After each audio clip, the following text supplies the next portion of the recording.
Hi, and welcome to our current episode of the podcast on negotiation. Today, on a super exciting topic of ransomware negotiations, we're going to be talking about how to negotiate with the bad guys. And our experts today are Pim Takkenberg, who's the managing director of Northwave Cybersecurity, Northwave Investigations, if I remember correctly. Pim, great to have you with us. Thank you. Great to be here. And Pim, you brought a secret guest with you. Why don't you introduce Boris to our listeners and viewers? Yeah, I will do so. Thank you. Yeah, so he's actually working for Northwave, Boris, but he doesn't want to be known in the outside world. And that has to do with the fact that negotiations with ransomware threat actors mainly reside in Russia and have close connections with also intelligence services in Russia. And therefore, we know that the opponents are very highly skilled, and we don't want to fear them, but we also don't want to make it a little bit tempting for them to go after us. And that's the reason why we call our colleague Boris today. Boris, great to have you with us as well. Yeah, thank you for being here. All right. So how did it all start for you guys? Ransomware, the topic of ransomware negotiations is new and unfortunately also growing in terms of interest. But how did this adventure start for you guys? Yeah, maybe to give that sort of a kickstart, I think it started around five years ago. We are a cybersecurity company, and one of the things we do is help organizations who are attacked by cybercriminals. And years ago, ransomware was the upgoing threat. And ransomware basically means that hackers are able to hack your organization before they encrypt your environment, encrypt all your files on your systems. They will exfiltrate, so copy a lot of sensitive data and try to actually delete your backups. So that those are the three main indicators of a ransomware attack. And we were helping our first clients who faced a ransomware attack. Especially in the early days, the backups were not very sufficient. And therefore, there was no other alternative than actually reach out to the threat actors and try to negotiate with them amount of money and see if we could get a decryptor. And that's how it basically started. All right, great. That's great to hear. It's good to have experts on our sites in such cases who know not only the technical side but also the negotiation side. I think I would love to find out a little bit more about how does a ransomware attack start? So what are the ways how criminals can get into the organization, to the system of the organization? Are there different types, or is it always the same way? And how do they create a lever when they start pushing for a ransom? Yeah, that's a quite good question. What we try to do is simplify the world to make it a little bit better understandable for especially senior management as well. Is every digital attack contains of three different stages: the in phase, the through phase, and the out phase. And the in phase is the exact phase where the threat actor tried to get initial access to a system or an account of the organization. And they have mainly three options how to do so. One is misuse a vulnerable password. So the password has been leaked before, or it's easy to guess because it has too few characters, or it's too simple. It's a simple word. 1, 2, 3, 4, 5, 6. Exactly. Those examples we all know, summer 2024 and other examples.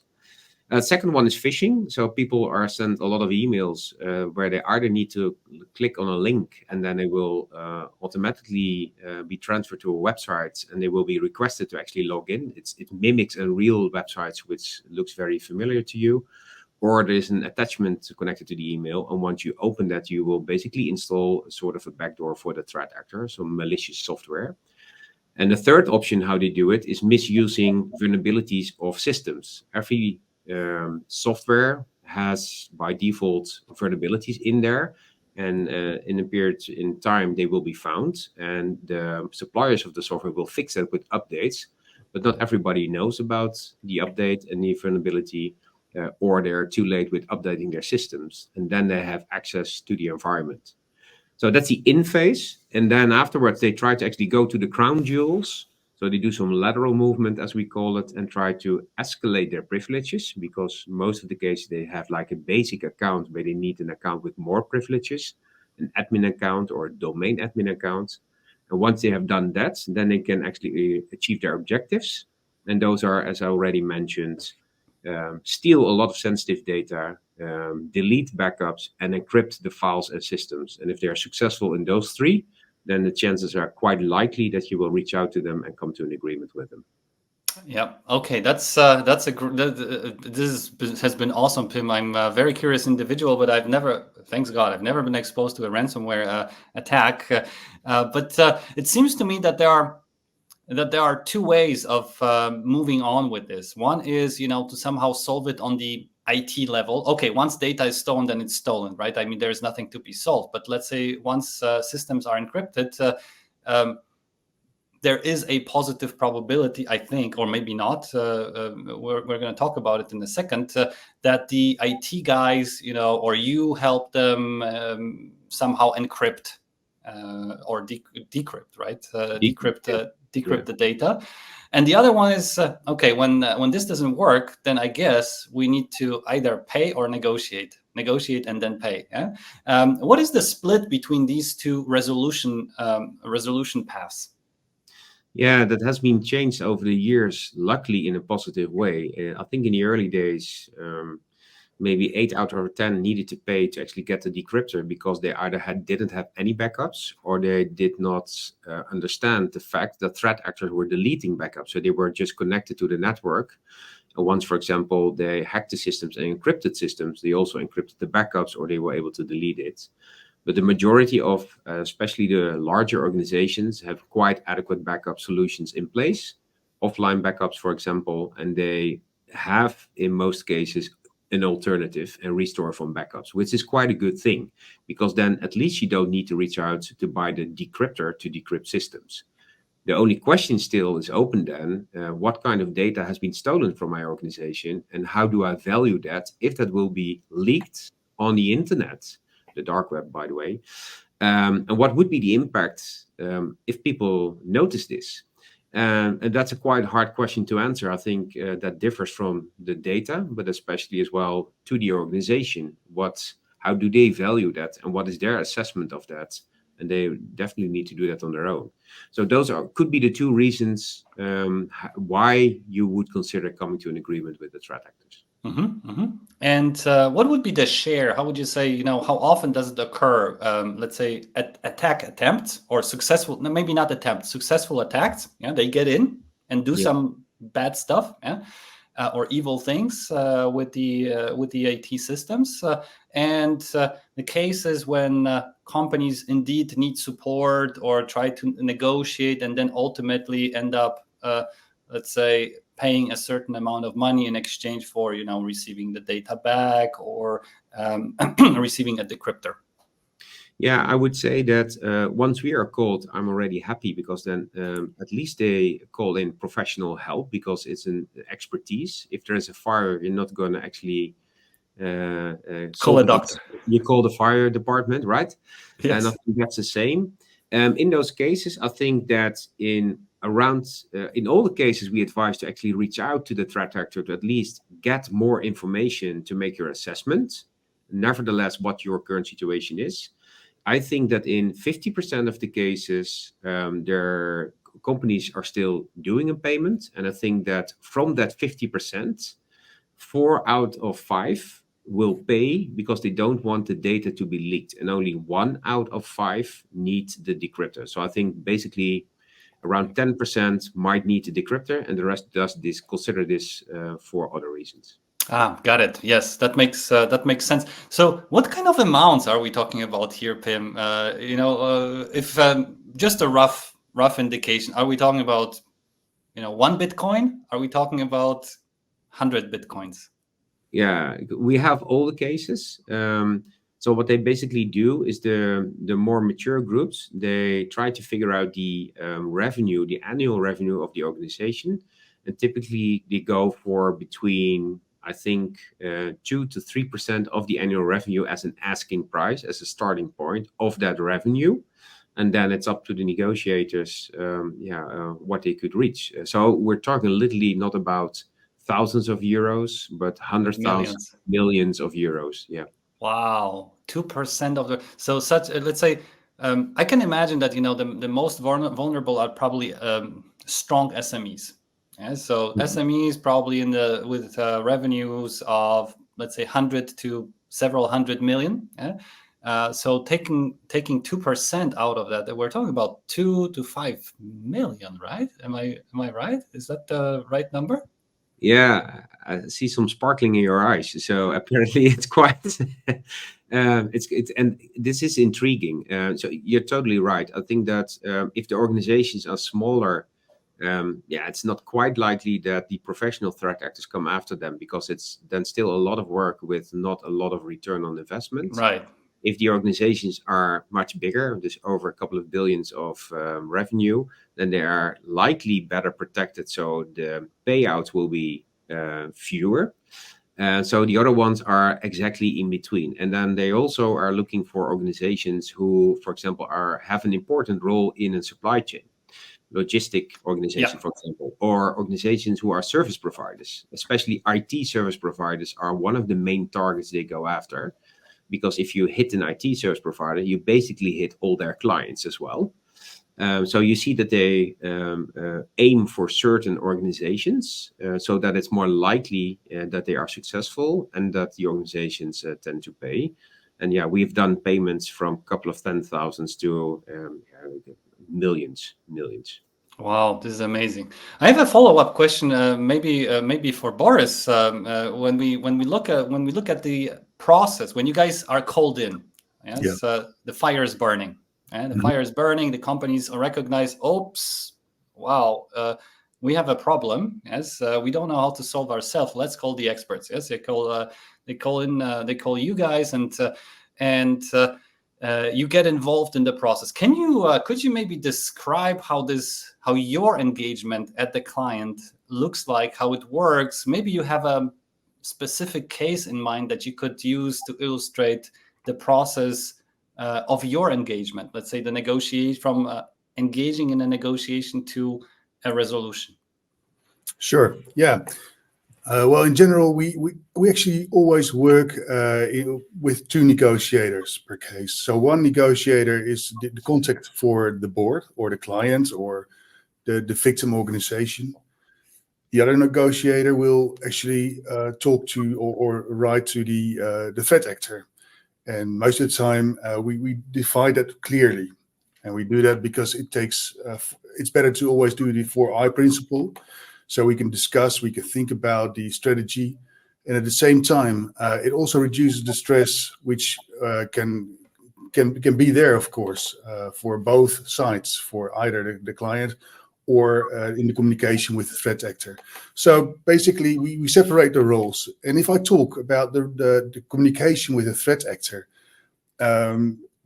what we do first, before we even start the negotiations or the threat actor communications, as we call it, we need to know the strategy, what is needed. Who am I as a negotiator, for example? Am I someone from the company? Because normally we don't say that, we're a separate negotiator, professional negotiator. So you got to find a way to actually find an identity which is plausible and effective in the communication. So that's all you do before you even start communicating with a threat actor. Once that is clear, then you just say hello or whatever you do and whatever you say to make contact, of course. And then quite soon after that, we want to know some things. We want to know if the threat actor is able to decrypt systems. We want to know what kind of data he or she has stolen, and we want to know what the amount is that the threat actor actually asked. As Pim said, sometimes it's 1-2% of the annual revenue. But those are the things you want to know as a company before you can actually go further, because you're in a crisis and you always have a lack of information. So we do not always negotiate to get actually an agreement, but we also start the negotiations to gather more information to provide it to our client. So those are always the first steps we take. Mm-hmm. Maybe I can add on that, Remy, if that's okay. Sure. We are not doing only negotiations. So we are a cybersecurity company. So if we help an organization, we will deploy a team physically on site with a crisis manager, with recovery experts, with forensic investigators. So we help them in investigating what happened, how got the threat actor access, what did he do, what kind of backdoors were there. It's quite important to understand exactly what happened there. Secondly, we help them to recover, to get a strategy how to recover, and both of them have a relation with each other. If you know what happened, you know what to fix and what to make better. But for example, as well, if you have a backup and you put a backup back from a week ago and the forensic investigation reveals that the threat actor was already there for 3 weeks, then it's not that good of an idea to do so, or you need to come up with different additional measures. And we start the negotiations, and the negotiations will help in the recovery and also understanding what happened, because sometimes in the outcome, they will explain what they have done, and vice versa. So the forensic investigation can, for example, reveal if data has been stolen, where it has been uploaded to, so that we get a sort of an idea how trustworthy the threat actor is if he make some kind of statements about that. Yes, absolutely. That makes a lot of sense, right? We don't want to pay out all those Bitcoins to people who claim to have done something that they haven't, right? Or when it only makes sense to estimate the full scope of a threat or the full spectrum of the threat if we verify the information at the source. By the way, we have a question from our listeners and viewers right now from Linus, by the way, based in the Netherlands. And we encourage all other viewers and listeners to put up their questions in the comments. We'll try to address as many of them as we can throughout our show. But the first question is, how does it work? Are these negotiations over phone or always email, text? How does it? How do the interactions work? Yeah, that's a good question. Thanks, Linus, for that. In general, most of the time, it's over text or email or on the chat page of the threat actor, written text. But sometimes the threat actor calls the client, for example, because they want to threaten them or put more pressure on them. So then they reach out that way. But sometimes we're not in there in between, so we cannot actually pick up the phone. But we actually had a case where we, in the end, contacted the threat actor and had the threat actor on the phone. And I think Pim can maybe tell a bit more, because I know he knows that case a bit better than I do. Yeah, I can do so. So maybe to elaborate on that, because I could imagine that an interesting question is, how do you know how to reach out to the threat actor? I think that was one of your questions. Once the threat actor starts encrypting the systems, they also will leave a text message. It's literally a text message, a text note with instructions. It says, hello, we are this organization. We have hacked you. We have stolen your data, with a lot of instructions, but also specifically, most of the times, either the email address to contact them or the URL, the website where you can go to in the dark web to have a login portal. And then it has a unique code in the text file, which you can enter, and then you will enter like a sort of basic chat functionality. And sometimes they have spiffy websites with some overviews of stolen data. You can upload encrypted files and it will decrypt it for you, or a timer in there, how much time you have. So it depends from group to group. There are all kinds of different groups, but that's how you could actually reach out to them. And the case I was referring to was a case. It was a case of a big organization in Germany. It was already, I think, over 2 years ago, with the Conti ransomware group. And the Conti ransomware group had some issues with their own platform. So it was down. And we were in the middle of the negotiations and came to the point that we were close to an agreement. And then one of their negotiators, because they have specialized negotiators as well, reached out by phone to the front office. It was connected to the CEO, and the CEO thought it was wise to actually give the phone to us to have the conversation. So I did so. And what happened then was quite strange to me, because one way or the other, I thought that I was talking to men. And then it appears to be that it was a woman, and she called herself Melissa. It was a quite nice conversation, and I had some time to ask her additional questions to better understand what her role was and how she operated and how she thought she would come to an agreement. And that provided with very valuable insight to understand better how these threat actors operate, and especially the negotiators as well. Wow, the longer I talk with you guys, the longer we talk here on this in this episode, I feel like in a Hollywood production, right? With ransomware negotiation, I think about Mel Gibson's Ransom. It feels very much very. I feel the tension. I feel the tension as you guys describe your job. It's absolutely awesome. But what I keep thinking all the time about is who are these guys?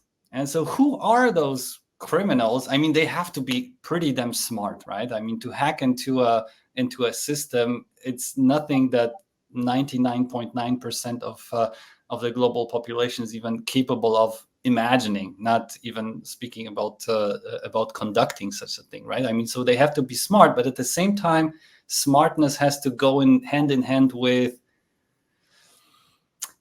the intention or the desire to get rich fast or to capitalize on it. Could you tell a little bit more about the profile, like you just did, of Melissa and her bad friends? Yeah, that's we know that based on the work we do within Northwave. But previously, I used to work for the Dutch High-Tech Crime Unit and also our National Intelligence Service. So I have a broader background and know a little bit better who our opponents actually are. Especially ransomware gangs and groups mainly originate from Russia or former Russia states. And that has to do with the fact that there are quite some advantages to do it there. They are highly educated. It's quite complex for them to find a good job on the labor market. As well, that as long as you attack organizations, Western organizations, and not Russian organizations, the Russian government will say it's okay. They will not do anything with you as a criminal, standalone, and most certainly not extradite the people to Western countries. So you're in a safe haven there. And we know, for example, based on, because that's also a quite interesting point, is that one of the groups, Conti, has been hacked themselves, because around the start of the war between Russia and the Ukraine, they supported more or less the Russian case publicly. And that was not well appreciated by, I think, one of the internal persons of Conti. And they leaked all the data, or it was hacked, internal communication of Conti. And that provides a very valuable insight on how they operate, but as well on the relations they have. And there are so many traces in there which directly point to close connections to higher FSB officials or meetings at offices of FSB officials, that we know for certain that their relation is very close. So who we're talking to, the main operators from those ransomware groups, because those ransomware groups have names. So you're talking about Lockbit or Conti or Black Cat or 8base. But then we're talking about the encryption software and the technical platform they use. And that is dealt with and controlled with by a couple of people within that organization, up to maybe 100 who will take care of that. And that is used by another group of people, and we call them the affiliates. So they're the business partners of those ransomware groups, and they're allowed to use the platform and the software. In the end, if there is a payment, then the affiliate, so that's the actual hacker who is in your network encrypting you, will receive around 80% of the ransom which is being paid, and the operator or developer of that ransomware is actually getting 20%. And those are only 2 of 7 roles which we distinguish in an attack. So prior to the affiliate, there is an initial access broker. So we discussed earlier, how do they actually get access to an organization? So typically people are specialized in that, and in a one-off, they will actually sell that access to the affiliates. And they have specialists in data management. So the data will be exfiltrated and then taken care of by a data manager, copied, structured, making a set of data which is very painful, like copies of passports, for example, or contracts. So the data manager is the fourth role. They have negotiators, as we do, literally. They have chasers, the more aggressive negotiators who start to hunt you digitally and put pressure on you. And they have the accountants, as we call it, and those are responsible for converting the virtual currencies in actual currencies. Wow, that sounds like a very well organized group of people who have, if you're able to distribute work, if you are able to divide and specialize in highly sophisticated technology and tasks along the let's say we talk about the value chain, and this is probably value destruction chain in that case. It seems like wow, this is now I understand why Boris decided to remain Boris here in our podcast. We do have a question probably for Boris here from Pascal. What are the trigger words you look for once you've engaged in a communication with the hackers to ensure that you're dealing with the right people? And it depends on what you call the right people. And the thing is, we always do the checks, as I explained before. And if they can provide a file tree of the stolen data, that means that they had access to the clients and the victim organization. So therefore, you got the right person there, or the right information. When you start actually negotiating about price, and you see that someone has the authority to give a discount, that also helps. Furthermore, if they got a decryptor and they can actually decrypt some files, encrypted files we send, that's another plus, that we actually are dealing with the right person to actually, get an organization up and running again. And these are not just words; these are like really proof of abilities you look for. And especially if you talk about words, the affiliates Pim just talked about, they can be Russian, but they can be from somewhere else around the world too. So there's so much intercultural difference between the affiliates, and it's sometimes really hard to pinpoint if you're talking to a Russian person or a Dutch, or maybe say someone from Eastern Europe, and therefore it is not just words we trigger on, but I think it's a really interesting question. Because even if it's just written words, from those words you can sometimes derive if someone is young or unexperienced, or very experienced, that he also knows, what we are doing and what expectations are, and that helps. And it's strange, because normally you would think like, if you got someone on the phone, then you can hear who someone is, but even through written language, sometimes it's also possible to get a profile, and it's always hard to see if we're right, because it's you can't check it really. Yes. But at the same time, you can adjust to it, and that brings me to a point which is really important, because you're talking to people. You're talking to people who actually want to communicate in a nice way as well, and it's really important to build rapport. Even with someone you think it's almost a robot, it is not a robot; it's a real person. So it's the words help to find the right position for the communication, to build a rapport, and to get further than just the money or the time you've got to pay. You can actually start talking about other things, and I think that is the key for successful negotiations, not only in the cyber world, but everywhere, also in law enforcement, to find a connection. And that's the power of the words you use. Yes, Boris, that's definitely very true. And what you've just mentioned resonates very strongly with the message of Gary Nestner. Gary Nestner, who was the former head of the FBI crisis unit, who shared some of his experience with our listeners and viewers a couple of weeks ago, and this is exactly what he said. Yeah? To influence somebody else's behavior, you need to get into their head. You need to build a connection, build a rapport. You need to show them that you care about what is about to happen. Yeah? So that's thank you for that, Boris. I have a follow-up question which has been bothering me ever since we have gotten in contact, and that is, how do those negotiations actually work? Yeah? So we know one thing for sure: these guys come in probably with a demand. Yes, which means they have certain expectations, and most likely they make the first offers. We want, let's say, 2% of your yearly revenues, and then we decrypt your files or give you your data back. Yeah? But what happens next? How does this work? You make a counter offer, or you verify the credibility, as I understood, yes, from your answer to Pascal's question, just to make sure you're dealing with the right person. And then once they've demonstrated, okay, we have the ability to decrypt the files, or we can give you back the data that we've stolen. So what happens then?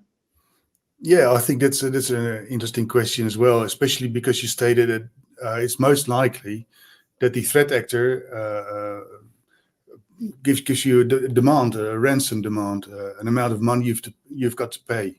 And I know you did quite some research into the first opening bid and how powerful that can be. And I've got to say, sometimes they ask us for for our bid, for what we are willing to pay for it. So it's not always that they, most of the time it is, but it's not always that they will come up with a demand.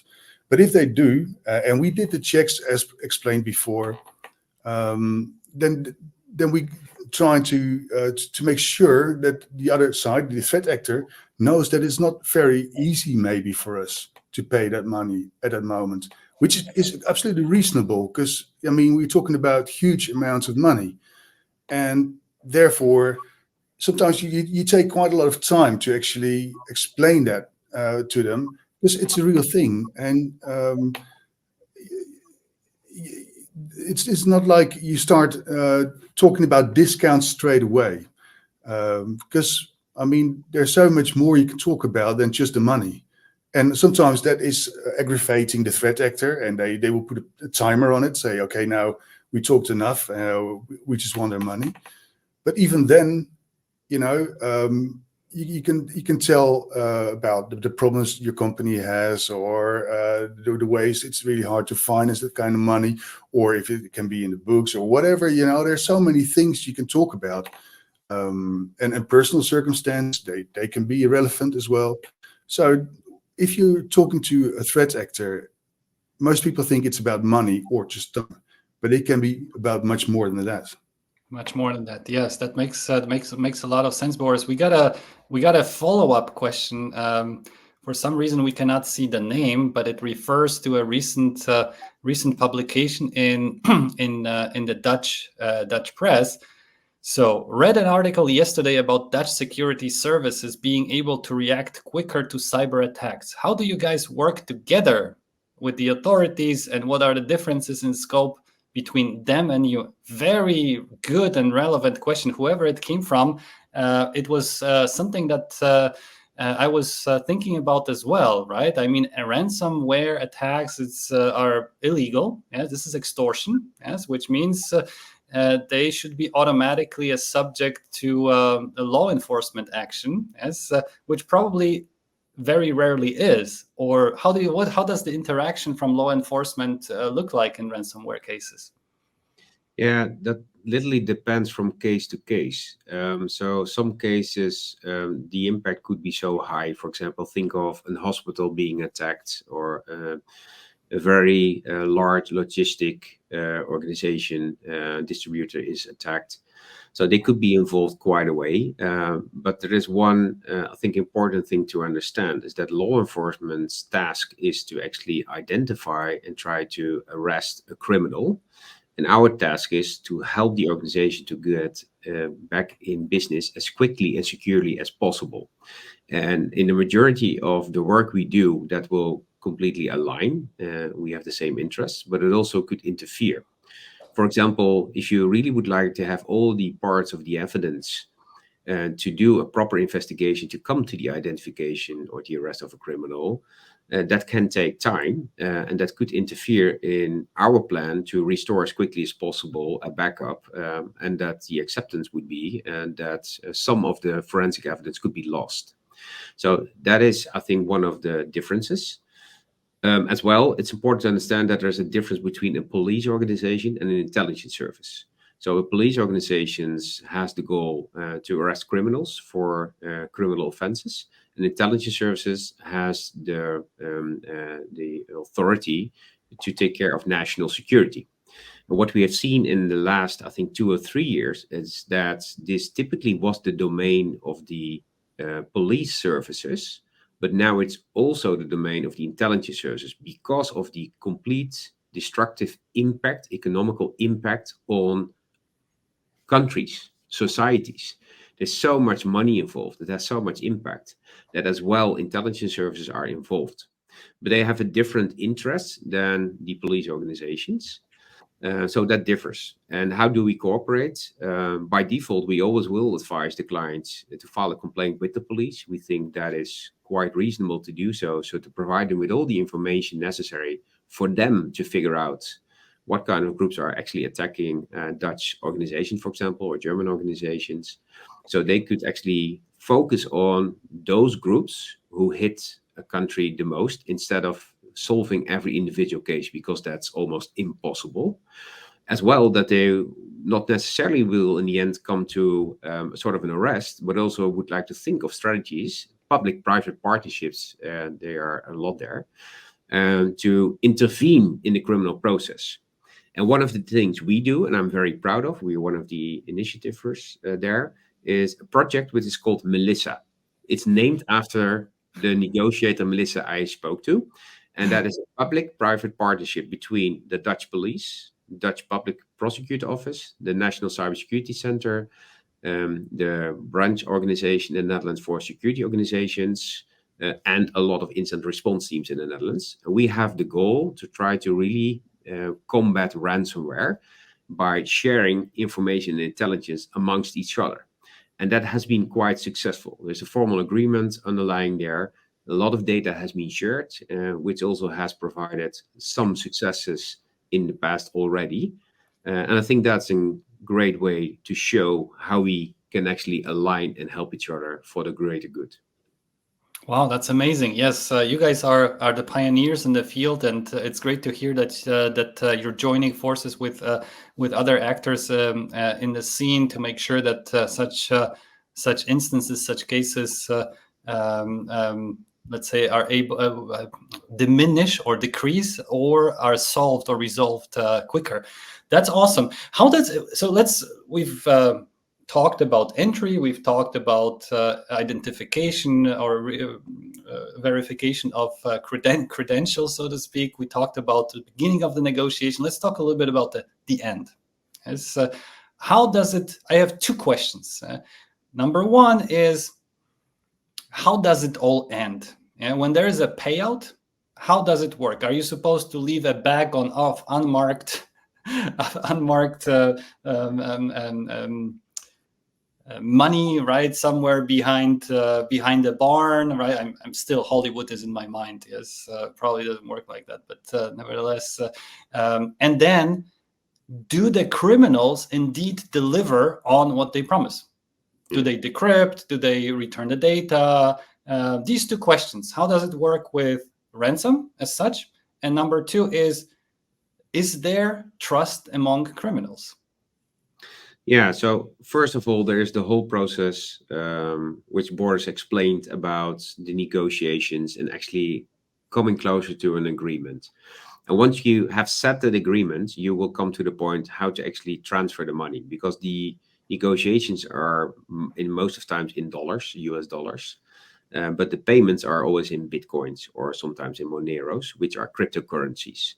And it's quite hard to actually get an account to purchase cryptos as well, or at least it's quite impossible now to do that, not for $1,000 or $2,000, but do it for a couple of millions. Because that's always flagged immediately by your bank, but also by the exchange, for example. So we have a lot of procedures in place and close connections and also transparencies to law enforcement agencies that we are doing these things and why we do that.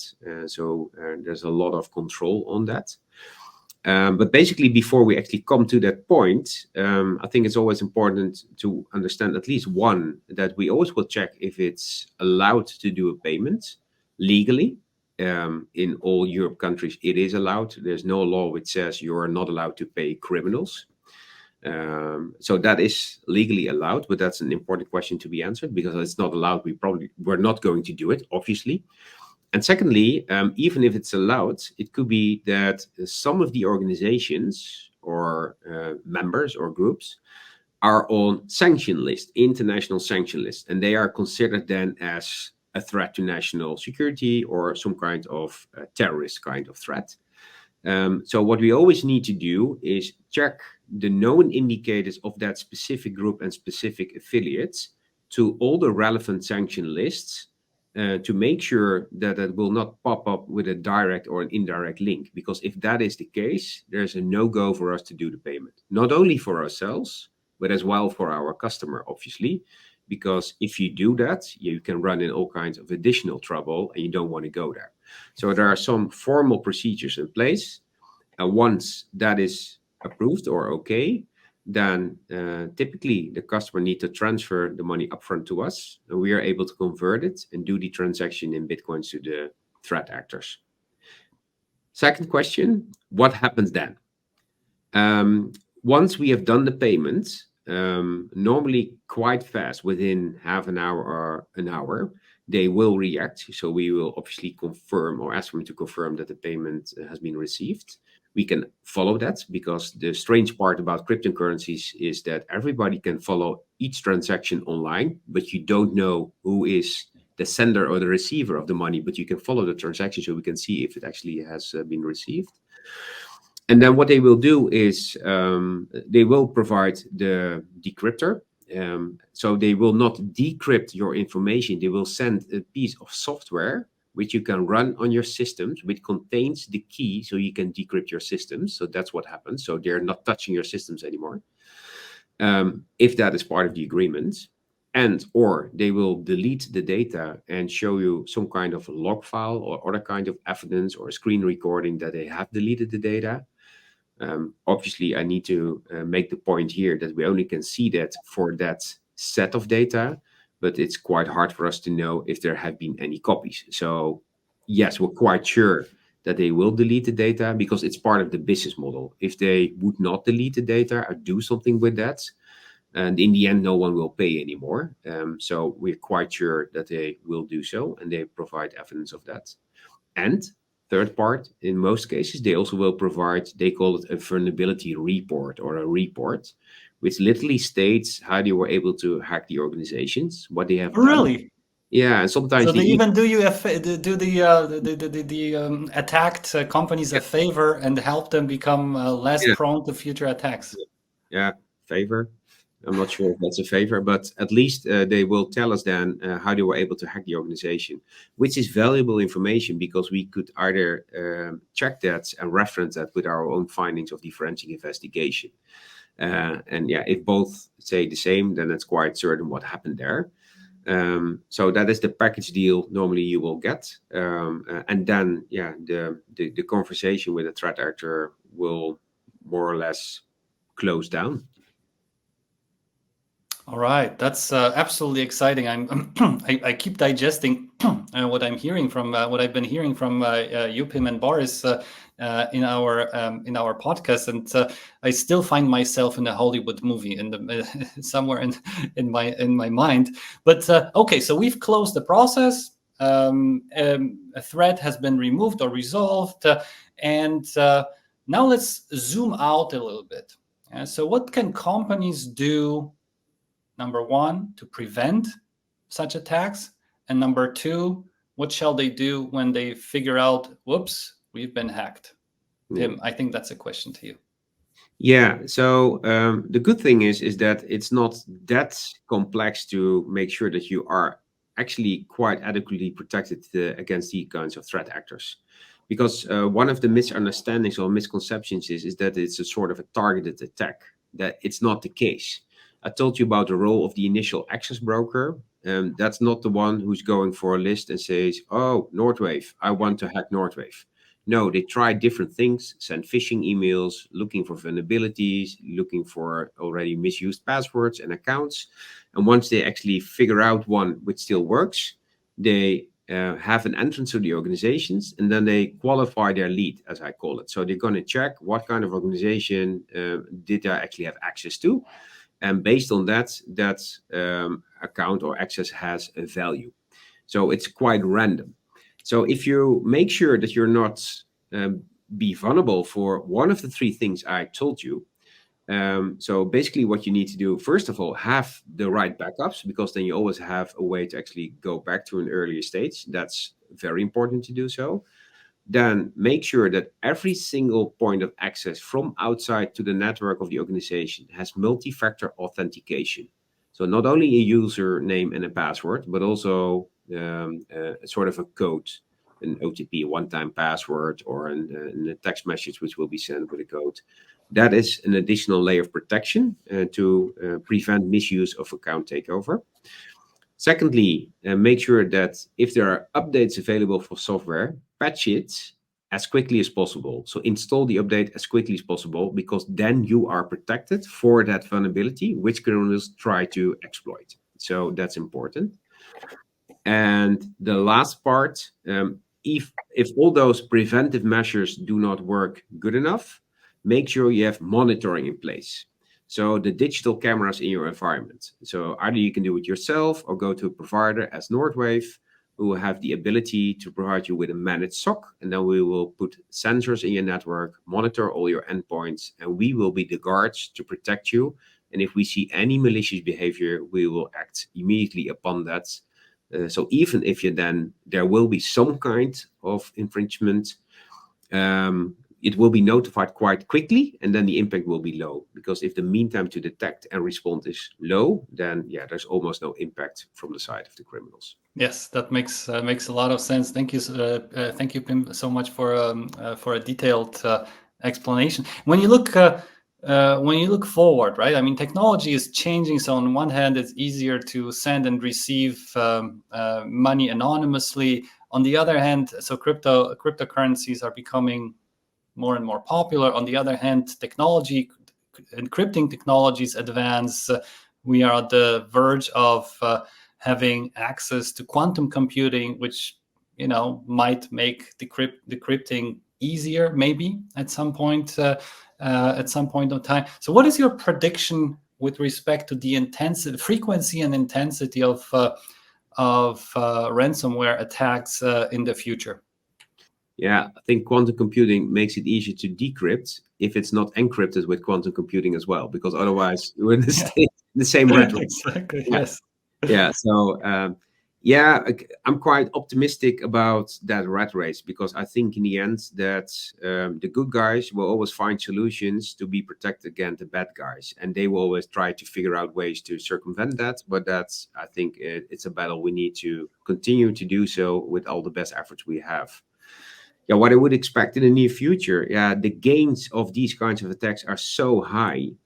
There's so much money involved, and the possibility, the chance, the likelihood that you will be identified, at least, or stand alone, being arrested and being prosecuted. Yeah, that's so low that it's a quite interesting business model, and there's so much money involved. And still, there are a lot of organizations who are not protected adequate. And therefore, I foresee that this will still be there around for the next decades. It might change over time in tactics. So we have seen first only the encryption, then we've seen the data exfiltration. So they will come up with new business models, I'm quite sure there. But in essence, it will be the same. And make sure you hack an organization and extort them with either data or not having access to data. So I don't see any change on the short notice there. What I do see is that more and more criminals enter this market because it's on the side of the criminals also automated. We call it ransomware as a service. So you do not need to be the smart ass anymore to be able to conduct these kinds of attacks, which is a bad thing because there are many more attacks possible, but also a good thing because more and more of our opponents actually have no clue what they're doing. So they make fuck ups, which are easier for us to actually repair or to identify them. So it also will provide us with a lot of opportunities. But this is way from being over the next couple of years. Yes, it's actually quite interesting what you just mentioned, Pim. In my mind, blows my mind to sort of think about ransomware as a service, kind of a business model. Yes, there are all sorts of as a service business models that I have encountered in my consulting and and innovation career, but ransom as a service, I've heard it for the first time.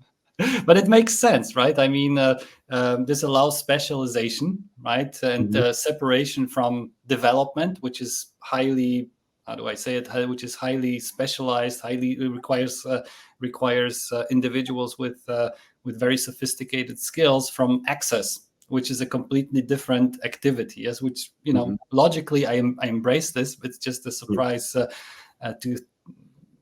or just odd to think about it as a business as a service, or a ransomware as a service business model. Yeah. But yes, it's the same if you have a constructor building your house. He's not doing all the work himself as well. He has exactly. a painter, or he has a different kind of specialist helping him there. And that's in the digital world not different. Yeah. Yes, it's you have a general contractor and then subcontractors who specialize in their own things. Exactly. So it makes absolutely sense.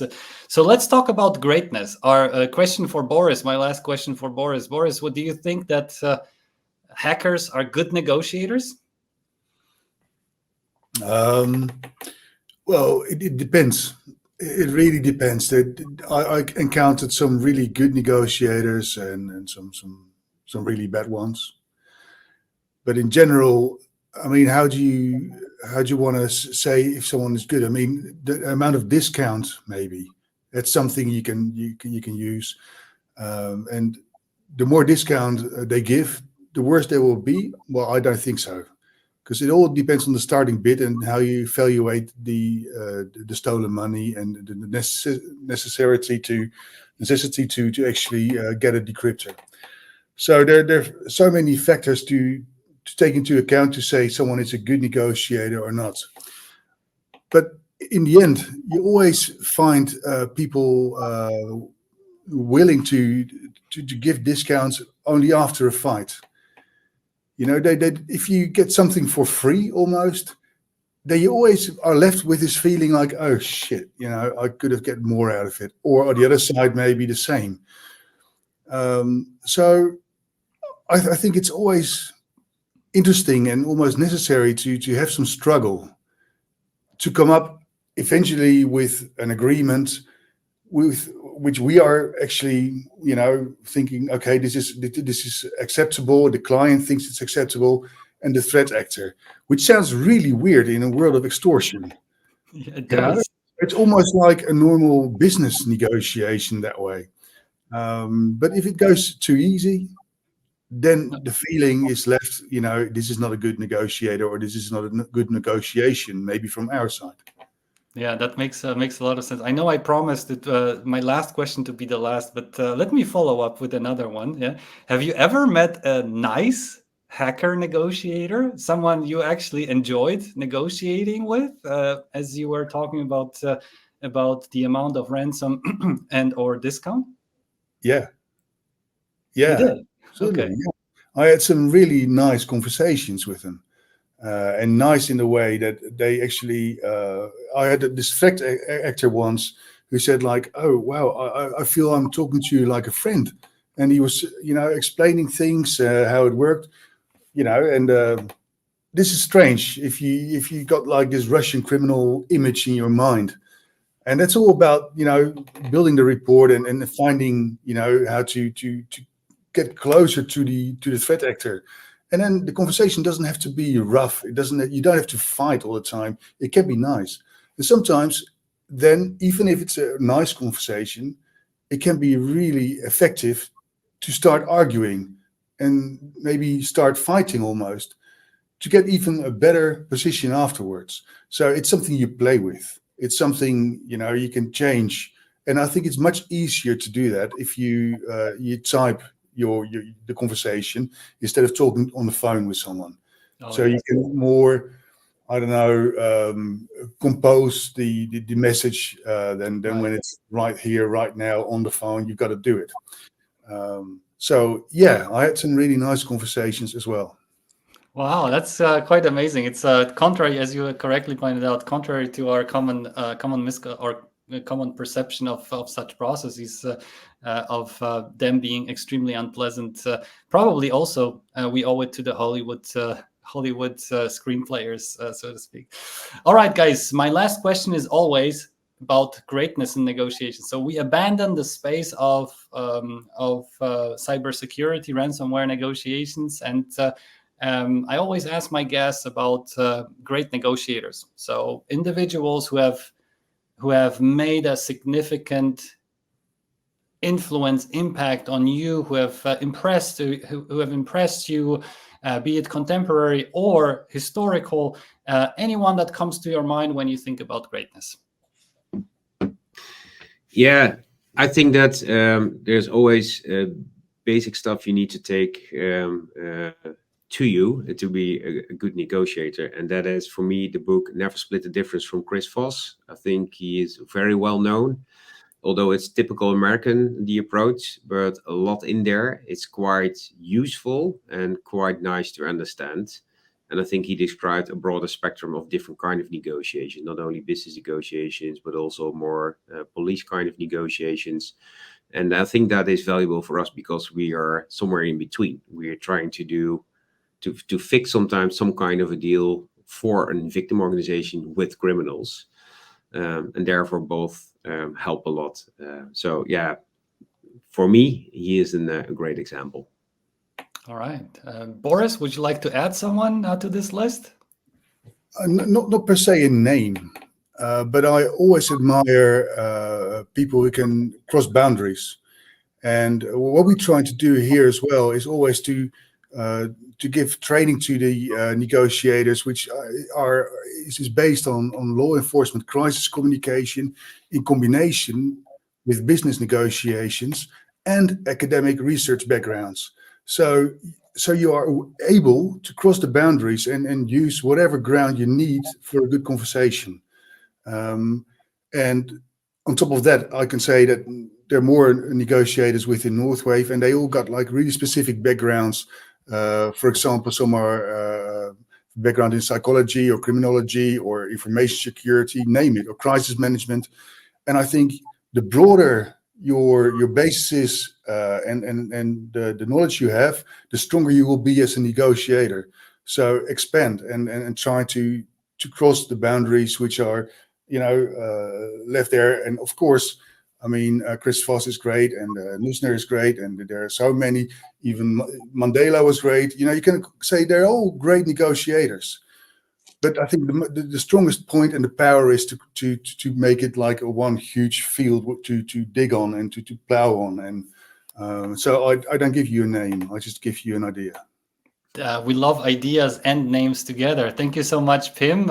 Thank you so much, Boris. To wrap it up, guys, don't let yourselves get hacked. Your organizations get hacked. That's number one. Protect yourselves from threat before it's too late. But should you be exposed to a threat, yes, you know whom to call. Yes, you know that there are guys in the Netherlands. They are called Northwave, and they know a lot about how to deal with ransomware situations. You guys will find the link to their website in the comments. That's it for now. Thank you so much, Pim. Thank you so much, Boris. And until the next time on the podcast on negotiation. Thank you.